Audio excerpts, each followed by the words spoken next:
D'abord, merci beaucoup au comité d'organisation et en particulier à Raphaël de cette invitation. Je m'excuse moi aussi très platement de parler depuis Paris et non pas depuis Chambéry, mais j'ai été moi aussi retenue ici.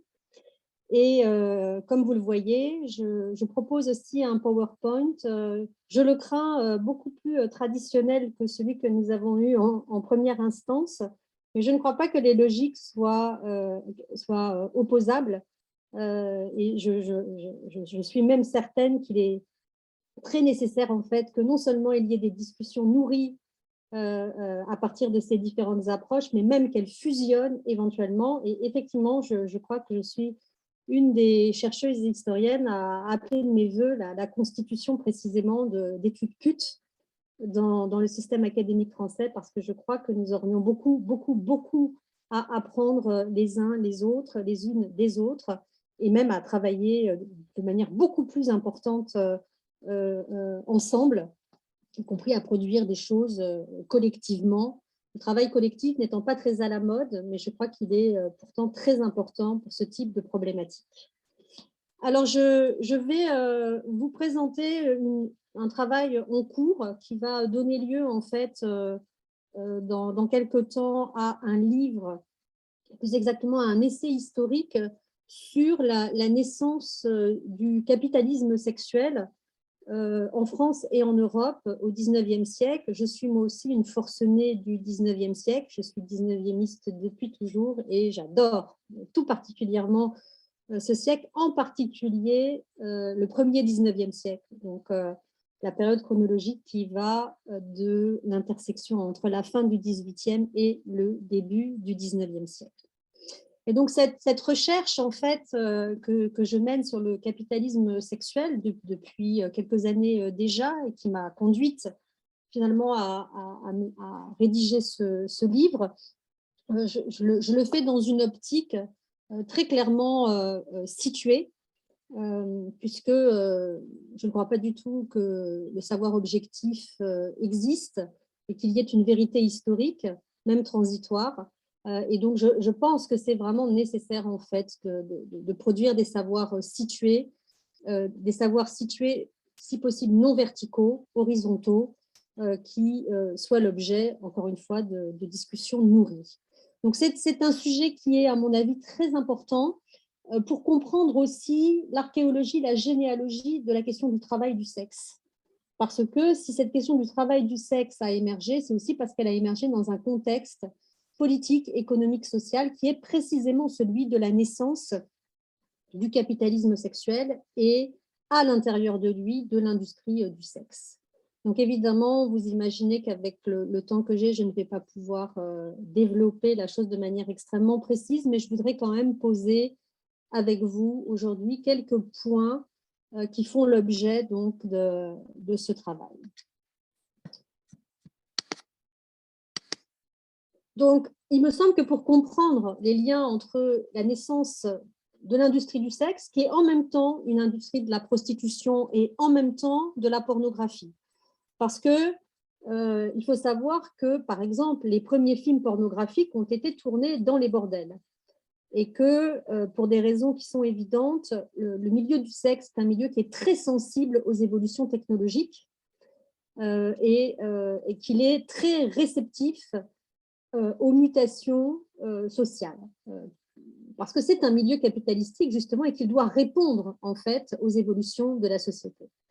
Donc, ce qui est très intéressant, c'est qu'en fait, on observe qu'au XIXe siècle, c'est bien une industrie du sexe qui va se structurer sur les deux versants classiques, je dirais, d'un côté la prostitution et de l'autre la pornographie, qui se reloupe d'une certaine manière, se réagence avec la naissance de ce capitalisme sexuel. Et bien sûr, tout ça est tout à fait connecté à la naissance du système réglementariste à Paris, comme vous le savez, à l'aube du XIXe siècle, parce que les deux choses sont évidemment liées. Le système réglementarisme, c'est le bras armé du capitalisme sexuel en France et en Europe à cette époque. Alors, pour comprendre ça, il faut revenir un petit peu en amont à la Révolution française, qui, comme vous savez, a vu naître la Première République. Et cette Première République, elle s'est faite en grande partie contre les femmes, évidemment, qui ont été exclues de la citoyenneté active dès 1789, ce qui d'ailleurs remet en cause de facto l'universalité de notre Première République, parce que l'universalité sans les femmes, je ne sais pas ce que ça veut dire, hein, évidemment. On peut dire que cet état de fait anti-femme a conduit ensuite l'un des héritiers les plus connus de la Révolution, Napoléon Ier, à promulguer, dans le cadre du Code Napoléon, la législation probablement la plus misogyne que la France ait jamais connue dans l'ensemble de son histoire.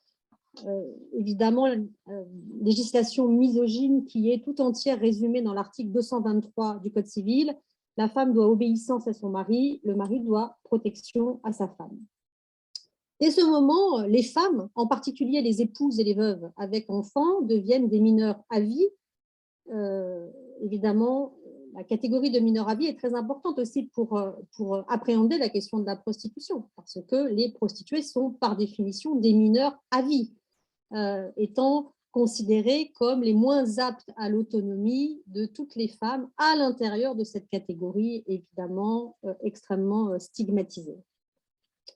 Donc, ces femmes deviennent des mineurs à vie, elles sont regroupées dans la même catégorie que les enfants et les fous et assujetties à l'espace domestique et à la procréation. C'est ce qu'on appelle au XIXe siècle le métier de femme. La Révolution française, elle a aussi conduit à un autre renversement fondamental, celui d'un monde séculaire, la monarchie absolue de droit divin et son remplacement par une caste d'hommes, le remplacement d'une caste d'hommes par une nouvelle classe de dirigeants, les élites bourgeoises, évidemment. Et donc, on passe alors de la société d'ordre à la société de classe possédante et classe laborieuse, sur fond de révolution industrielle et d'urbanisation galopante, toutes choses que l'on connaît très bien. Mais c'est dans ce double contexte qu'il faut comprendre la naissance du système réglementariste français, dans un monde qui est centré sur les valeurs de l'idéologie bourgeoise du XIXe siècle, le travail, la famille légitime exclusivement, hein, puisque la loi ne reconnaît pas les enfants dits naturels, et que par ailleurs, les filles mères, qui sont souvent d'ailleurs, qui deviennent souvent ensuite des travailleuses du sexe, sont extrêmement stigmatisées. Donc travail, famille et bien sûr patrie, au sein d'une nation qui est pensée comme devant être industrieuse, saine et morale. C'est le grand triptyque de l'idéologie bourgeoise du XIXe siècle. Et du coup, ça m'amène à la première réflexion de ce travail qui est sur les présupposés idéologiques du système, qui sont évidemment extrêmement importants. Donc, le premier d'entre eux est bien sûr la prostitution comme mal nécessaire, qui est évidemment une donnée majeure du réglementarisme.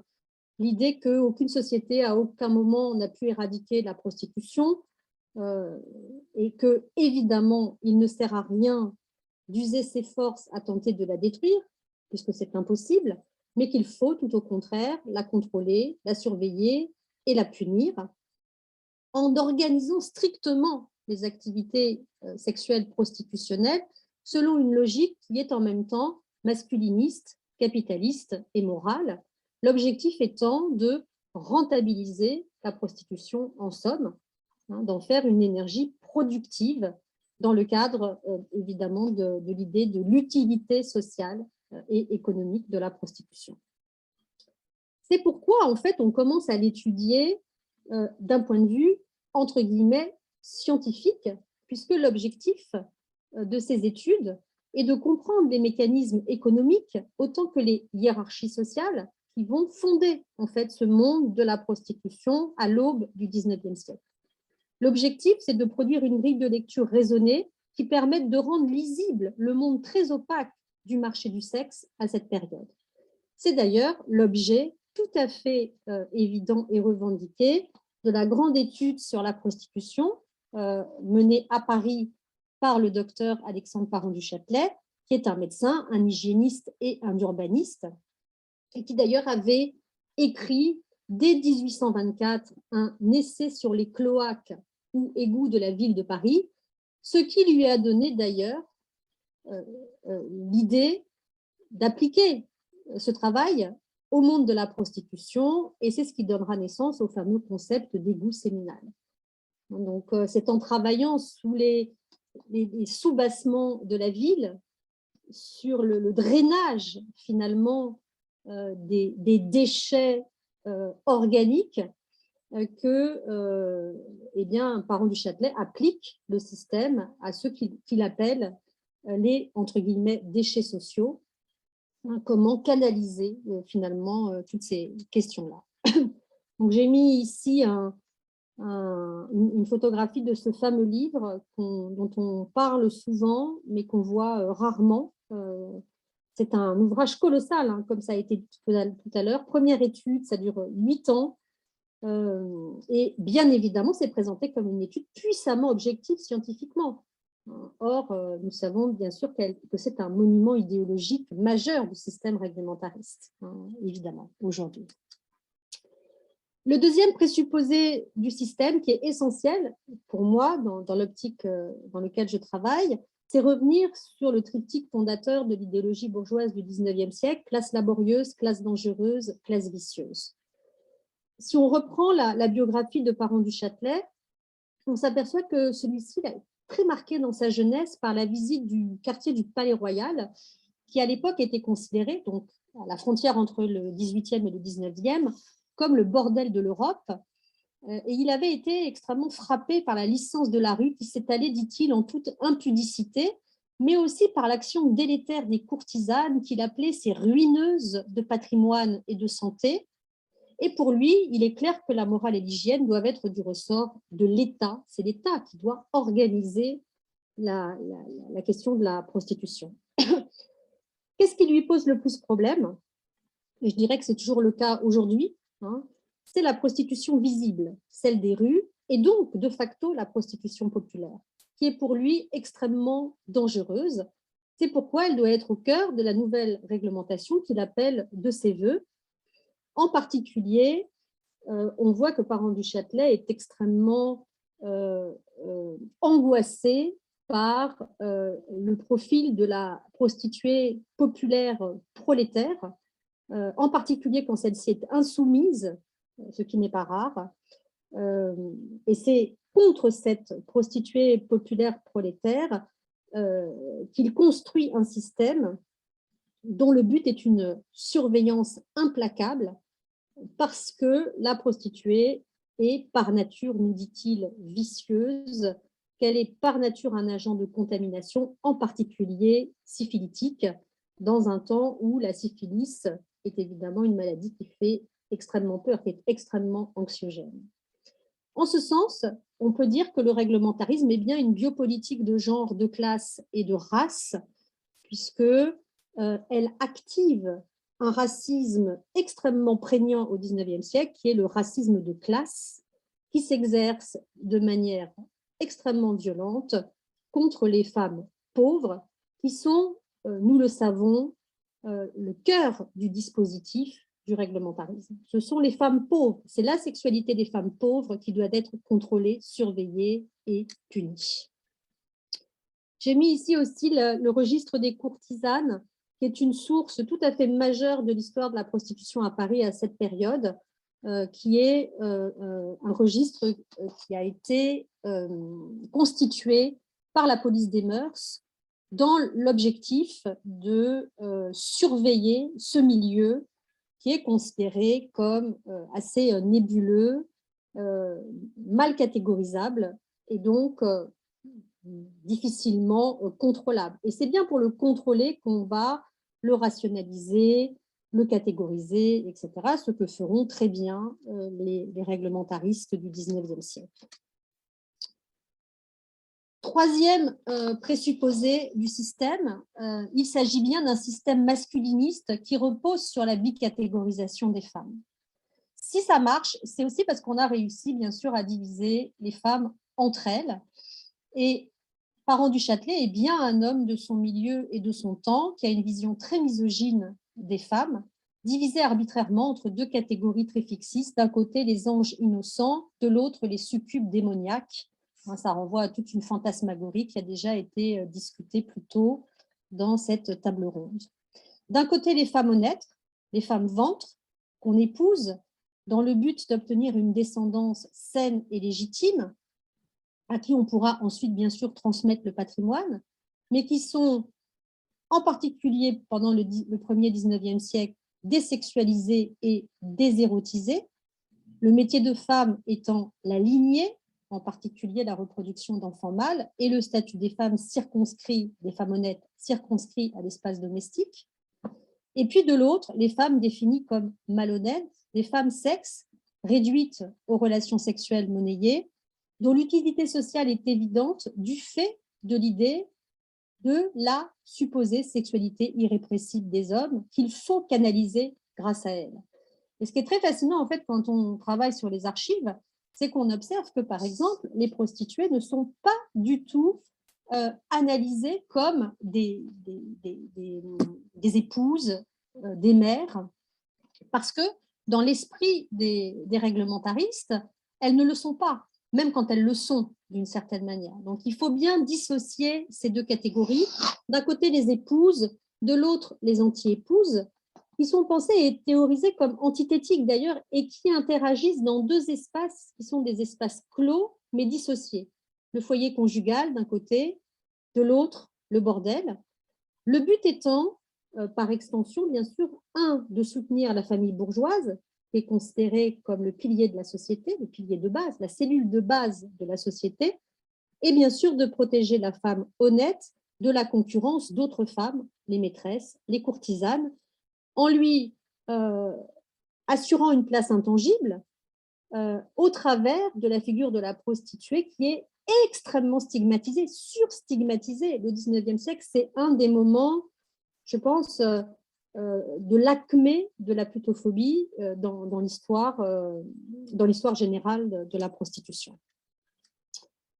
Alors, ceci m'amène ensuite à parler du système lui-même, parce que le système est au cœur du capitalisme sexuel, bien sûr. Le premier élément de ce système, c'est la carcéralisation incroyable du réglementarisme. Ce n'est pas pour rien, en fait, que les travailleuses du sexe, au XXe siècle, vont lutter contre le système des bordels, parce que ce sont de véritables prisons où on les enferme, évidemment, et des prisons du sexe qui sont administrées par l'État de manière extrêmement claire. C'est un système carcéral, c'est un système policier qui repose sur 4 lieux symboliques, la maison close, l'hôpital, la prison, la maison de relèvement, mais qui sont en fait tous les 4 des lieux d'enfermement et de réclusion des femmes. Indépendamment de l'exploitation économique terrible qu'il organise, le système réglementariste, dans la logique de concentration comme dans celle de dissémination, repose en fait sur une volonté très nette de contrôler la mobilité, la sexualité et le corps des prostituées en les obligeant à 3 choses. La première, c'est accepter le statut de fille soumise. Le vocabulaire utilisé est quand même très saisissant. Qu'est-ce que ça veut dire que ces femmes qu'on soumet au travers de cette réglementation? Ce n'est pas pour rien qu'on a employé ce terme, on aurait pu en employer un autre. Ensuite, on les oblige à travailler dans des lieux qui sont organisés par lui, maisons de tolérance, quartiers réservés ou bordels militaires de campagne, qui sont mis au service de cette économie du sexe capitalistique dont l'objectif est le rendement maximum. Et enfin, elles sont contraintes au contrôle sanitaire, ce qu'on appelle au XIXe siècle la visite des organes, qui sera d'ailleurs un thème majeur de l'abolitionnisme. Joséphine Butler, par exemple, elle parle de viols chirurgicaux pendant une grande partie de sa croisade abolitionniste. Et donc, cette visite des organes, elle est présentée dans les archives et dans les rares témoignages que nous avons de travailleuses du sexe de cette époque, véritablement comme un viol du corps et comme un viol de la conscience de la personne prostituée. Et bien sûr, elle est légitimée dans le discours réglementariste par l'idée qu'il faut lutter absolument contre le péril vénérien et la hantise de la syphilis. Alors, ceci m'amène à mon avant-dernier point, le réglementarisme et le capitalisme sexuel. Parce que, en fait, au cœur du réglementarisme, il y a l'idée que toute énergie est productive et rentable, y compris l'énergie sexuelle. Cette idée, elle avait déjà concouru à une redéfinition de la prostitution comme une activité économique réduite à un temps, un prix, une pratique spécifique, c'est-à-dire comme un service et donc un travail sexuel exclusivement. C'est évidemment ce qui a conduit à la passe, par exemple. C'est ça, en fait, le capitalisme sexuel, c'est réduire l'activité prostitutionnelle à un service limité dans le temps, limité dans la pratique et qui se réalise pour un prix particulier. Mais il faut noter que cette idée est surtout appliquée pour la prostitution au sein des seules classes populaires, en particulier dans les maisons d'abattage où le taylorisme, ce que j'appelle le taylorisme sexuel, fonctionne à plein. Par exemple, dans les grandes tolérances comme le Chabanais ou même dans les maisons de classe moyenne, on continue à associer services sexuels et services domestiques. Donc encore une fois, on voit que le capitalisme sexuel, c'est bien une logique de classe contre classe. Il s'agit bien d'exploiter d'abord et avant tout les corps des femmes pauvres prostituées. D'ailleurs, ce système est très hiérarchisé en fonction du contexte socio-économique, les grandes tolérances, les maisons de classe moyenne et les maisons populaires d'abattage qui sont les plus nombreuses, puisqu'il correspond à différents types de clientèle à satisfaire, évidemment. Le système réglementariste repose donc aussi sur une exploitation économique terrible des filles, puisqu'il y a finalement la double peine du proxénétisme d'État, les policiers, les médecins, les tenancières de maison, et du proxénétisme du milieu, en général, des proxénètes hommes qui sont associés aux maisons. Ce n'est pas pour rien non plus qu'aujourd'hui, les travailleurs et les travailleuses du sexe demandent à être leurs propres patrons et leurs propres patronnes, évidemment. C'est quelque chose qui relève aussi de cette histoire du capitalisme sexuel. Les bordels sont aussi des entreprises du sexe qui sont gérées par des entrepreneuses du sexe qui font travailler des ouvrières du sexe. On le voit très bien dans les archives du 19e siècle, en particulier au travers du système de la dette, qui contraint, je pense, plus encore que la violence physique, psychologique ou sexuelle, les femmes à rester au sein du réglementarisme. Ce système de la dette, il est extraordinairement intelligemment construit, puisqu'il permet en fait à la tenancière qui a acheté une femme et qui verse de l'argent éventuellement à un proxénète, cette tenancière, elle utilise en fait le fait que le système réglementariste interdit aux femmes de sortir des maisons pour leur vendre à l'intérieur des bordels tout ce dont elles ont besoin, mais bien sûr à des prix beaucoup plus élevés que ce qu'elles pourraient trouver si elles étaient en train d'acheter ces mêmes produits dehors. Donc, la femme entre dans le système avec une dette. Cette dette est accentuée par l'argent qu'elle doit verser éventuellement à son proxénète, en plus de ce qu'elle doit verser directement à la tenancière pour une partie de son travail. Elle doit acheter les choses dans la maison même, et en plus, elle est soumise à des amendes régulières et nombreuses pour non-respect du règlement intérieur de la maison. Donc tout ça est fait en fait pour, évidemment, entretenir l'exploitation des filles et empêcher absolument leur autonomie financière. C'est d'ailleurs pour ça qu'on les retire le plus souvent possible du circuit de l'argent, et c'est aussi pour ça qu'on a inventé une monnaie interne au bordel, qui est précisément le jeton qui est utilisé comme monnaie et qui ne transite qu'entre l'entrepreneuse du sexe et bien évidemment les clients, les filles étant exclues du système de l'argent, ce qui permet de les exploiter de manière encore plus violente, évidemment. Ça explique aussi pourquoi, en général, la seule alternative pour sortir de ce système, c'est la fuite, donc le statut d'insoumise, et de manière aussi très épiphénoménale, le mariage. Dans un système patriarcal, hétéronormatif, ça paraît assez logique, parce que c'est l'époux qui va racheter les dettes. Évidemment, comme je l'ai dit tout à l'heure, le mariage est rare, et quand il y a mariage, c'est souvent d'ailleurs dans le cadre du milieu Donc, ce n'est pas quelque chose qui se passe habituellement. Ce qui se passe habituellement, c'est que les femmes, dès qu'elles le peuvent, fuient bien évidemment ce système. Donc, j'ai mis ici le catalogue, d'un côté, une archive qui est le catalogue des prix de l'amour. C'est très intéressant parce que ça montre comment est-ce que le service sexuel est complètement intégré à l'économie capitalistique sexuelle, hein, et qu'on va décliner, bien sûr, des prestations sexuelles extrêmement diversifiées en fractionnant finalement le temps prostitutionnel d'une manière extrêmement claire, et puis donc un jeton, donc la monnaie interne, qui avait cours y compris au célèbre Chabanais. Et enfin, le système est un lieu de sociabilité masculine et de gestion capitalistique de la sexualité des hommes. Et là, je ne vais pas rentrer trop en détail dans de quoi il est question, mais en fait, une bonne maison, c'est un équilibre visant à satisfaire des clientèles. Et ça comprend toutes sortes de choses, un équilibre des physiques et des caractères, bien sûr, parfois associé à des pratiques. Mais en tout cas, on voit que c'est quelque chose qui est extrêmement pensé.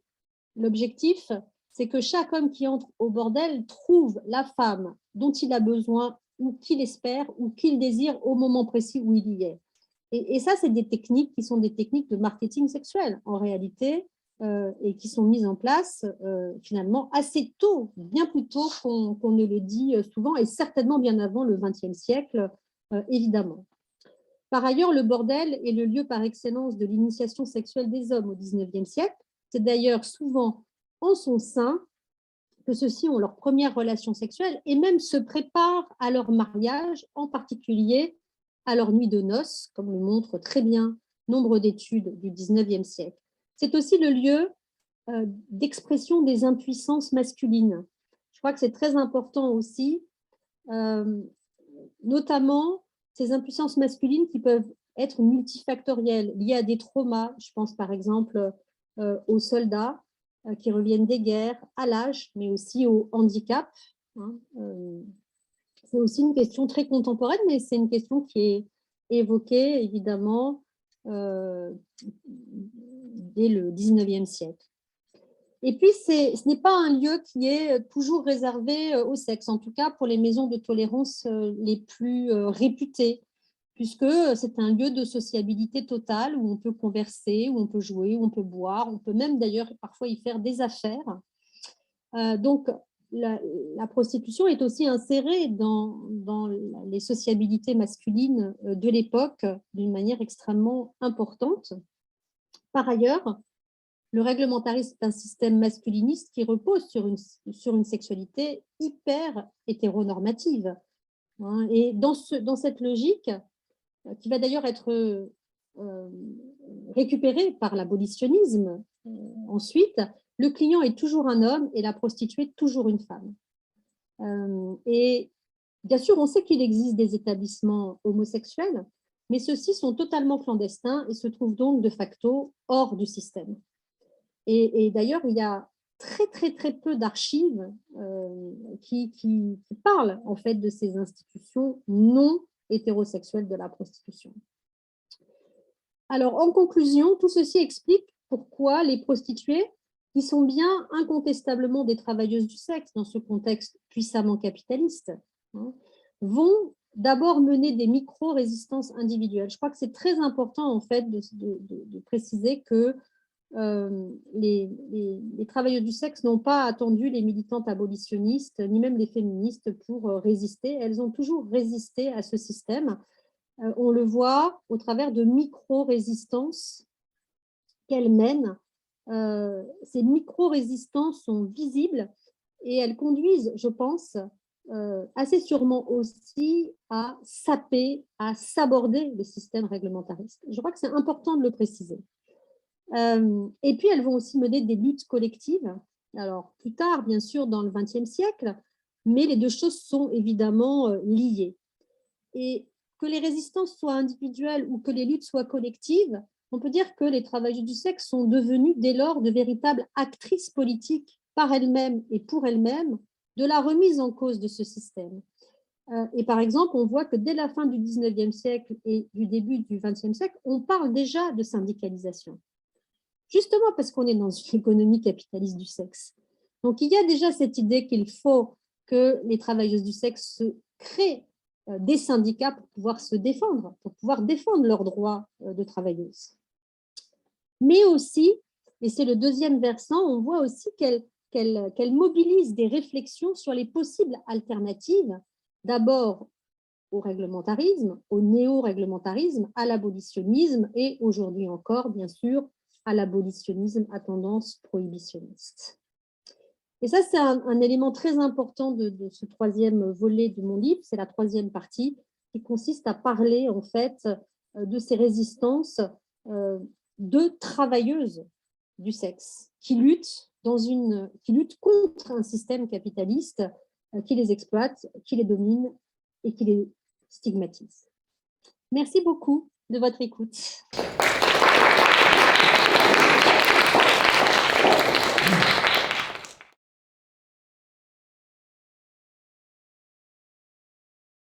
Sur les résistances des femmes, qui a été évoquée par Christelle Tarot.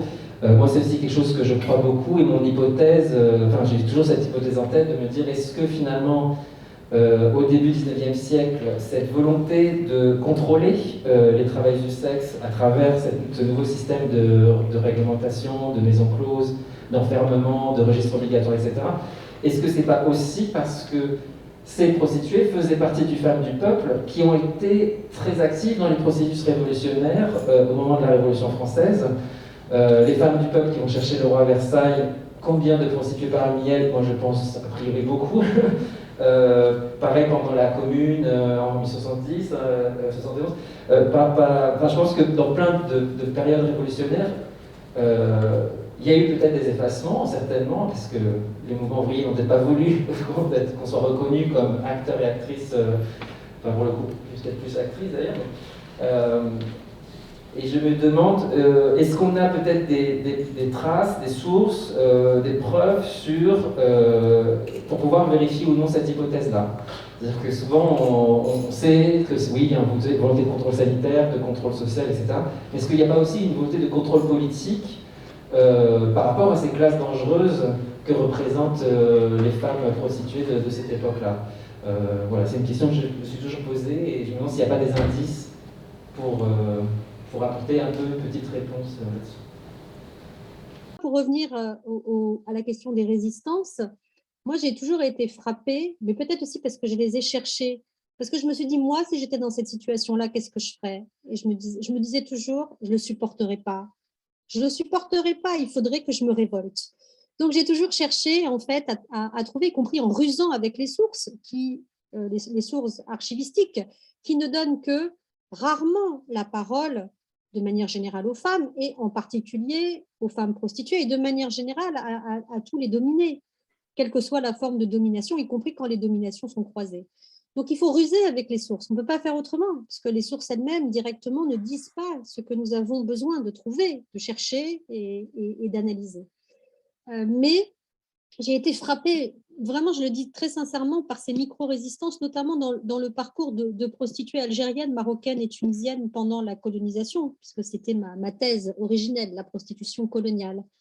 J'étais vraiment frappée de voir à quel point ces femmes résistaient à leur mesure, à leur niveau, mais avec une constance, une sorte de résistance activo-passive. Je ne sais pas comment le définir, parce qu'en même temps, elle est active et en même temps, elle est passive, et qui, par toutes sortes de petits actes, remettaient en cause de manière extrêmement puissante, en fait, le système. Quant à la frontière entre celles qui sont définies comme honnêtes et celles qui sont définies comme malhonnêtes, autant dire qu'au XIXe siècle, elle est extrêmement poreuse.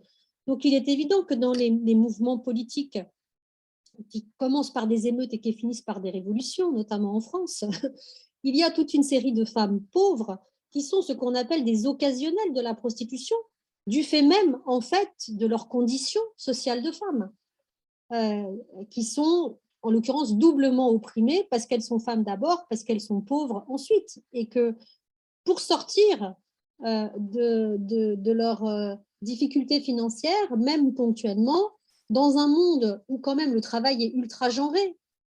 Hein, il est reproductif et productif, mais dans le travail productif des femmes, la sexualité, c'est quand même un élément essentiel.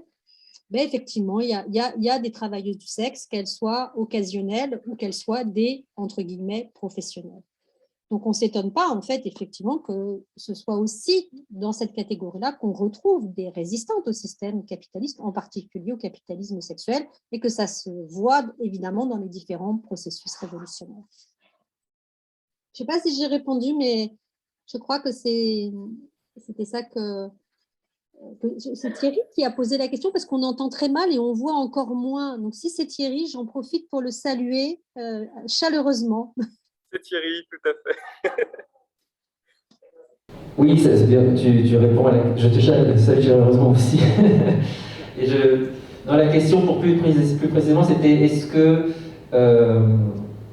on a des traces d'une volonté politique de contrôler spécifiquement les femmes prostituées et travailleuses du sexe au début du XIXe siècle, parce que on peut les voir aussi comme un risque révolutionnaire, un danger pour l'ordre établi, au-delà de seulement les arguments qu'on connaît déjà sur l'aspect contrôle sanitaire de la syphilis. Est-ce qu'on a des traces de ça? Alors, je vais peut-être répondre en premier, moi, sur les archives des Bouches-du-Rhône. Donc, à aucun moment, donc les filles publiques, filles soumises, prostituées ne sont montrées comme des agents politiques, comme pouvant avoir un impact politique, hormis lors des occupations d'églises dans les années 70. Voilà, c'est la seule fois où elles apparaissent, mais sinon comme une menace politique ou à l'ordre en place, autre que l'ordre sanitaire ou moral, non. Alors, je pense que pendant les processus révolutionnaires, c'est pas, en fait, les femmes pauvres qui peuvent, encore une fois, être des occasionnelles de la prostitution, ne sont pas forcément définies comme ça, mais en fait, quand tu creuses un peu les biographies, tu t'aperçois en fait qu'il y a des choses connexes, en fait, entre d'un côté être une séditieuse politique et de l'autre être une subversive sexuelle, d'une certaine manière. Et que le lien entre la subversion sexuelle et la sédition politique est évidemment extrêmement important.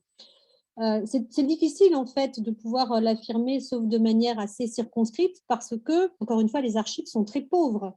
Les archives traditionnelles sur lesquelles nous travaillons sont très pauvres sur ces connexions, que personne d'ailleurs ne faisait. Et d'ailleurs, peut-on imaginer qu'un bourgeois du 19e siècle appartenant à l'élite savante puisse imaginer qu'une travailleuse du sexe puisse être un individu pensant et agissant? C'est en soi une sorte d'impensé. Et les archives sont le produit des impensés aussi. Donc, et nous, on travaille avec des archives qui sont souvent aveugles à certaines choses. Mais je crois que ce que tu poses comme postulat est très probable en réalité au regard de la constitution des classes laborieuses à cette époque-là. Ça me paraît assez logique d'imaginer qu'il y ait un lien très fort en fait entre d'un côté, encore une fois, des femmes qui sont dans la lutte politique contre le milieu capitaliste et bourgeois qui les opprime, et en même temps qui subissent, du fait de ce travail sexuel plus ou moins occasionnel, la violence des réglementaristes. Bien sûr, c'est épiphénoménal, les traces qu'on a, mais on en a quand même. Donc, le fait qu'on en ait prouve que ce n'est pas du tout, que c'est, à mon avis, très probable. Oui, j'enchaîne sur ça. Après, je ne sais pas, je ne suis pas grande archiviste, tout ça, mais il y a des traces dans certains témoignages. Pareil, c'est une recherche très très précise dans certains témoignages de personnes qui ont mené la commune, et même dans les témoignages de Louise Michel et tout ça, donc en 1871. Mais c'est des témoignages un peu annexes, donc là j'ai plus les noms en tête, mais si tu veux je te les redonnerai, ou peut-être que tu les as déjà vus de toute façon, mais en tout cas de personnes qui racontent que quand elles défilaient dans les rues, elles étaient traitées de putains. Et du coup, ça, effectivement, ça rejoint ce que Christelle dit, c'est-à-dire qu'il y a une intrication entre ce qu'on appellerait le stigmate de putain et la figure de la révolutionnaire qui va porter atteinte à l'ordre à la fois sexuel et politique.